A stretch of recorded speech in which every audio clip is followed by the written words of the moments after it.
भक्तवत्सल वीर हनुमान आज्ञा गिरिराज गोवर्धन को कथा देले हे गिरिराज गोवर्धन आज तुमको कथा दउची ए जुगरे तुम ऋण सुझी पारिबिनी काली जेतेबेले द्वापर जुग आसीबो ना तुम ई ब्रजपुर रे थाओ भगवान तुमरी पाखरे लीलाखेला करिवे।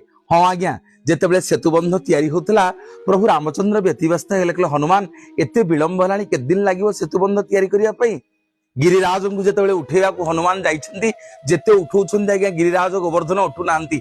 हनुमान जी गिरिराज गोवर्धन कहले हे गोवर्धन प्रभु रामचंद्र आपणଙ୍କ ଉପରେ ପାଦ ଦେଇ ଚାଲିବେ ଆସନ୍ତୁ ତାଙ୍କରି ସେବାରେ ଲାଗିବେ।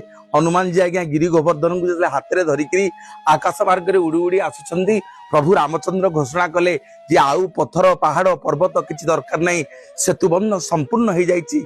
सेठी हनुमान आज्ञा गिरिराज गोवर्धन को गोपपुर ब्रजनगर रे सेठी ओल्हेई देले किंतु गिरिराजंकर बहुत मन दुख है। हनुमान अभिमान कले सेठी हनुमान जी गिरिराज गोवर्धन को कही हे गिरिराज ए जुगरे नुह मु कथा देकी जाउची मु प्रभु को जेने तेन प्रकार कहिबी प्रभु तमरी पाखे लीलाखेला करिवे। रामचंद्र पाखे हाथ जोड़ी हनुमान जी जेतेबेले कहिसंती प्रभु रामचंद्र सेठी हनुमान को कथा देले हे हनुमान ए जुगरे नुह द्वापर जुगरे मु गोपपुर लीलाखेला कला बेले ई गिरी गोवर्धन सहित मु लीलाखेला करिबी। कार्तिक मास गोटे दिन धर्म मास रे गिरी गोवर्धन को समग्र जगत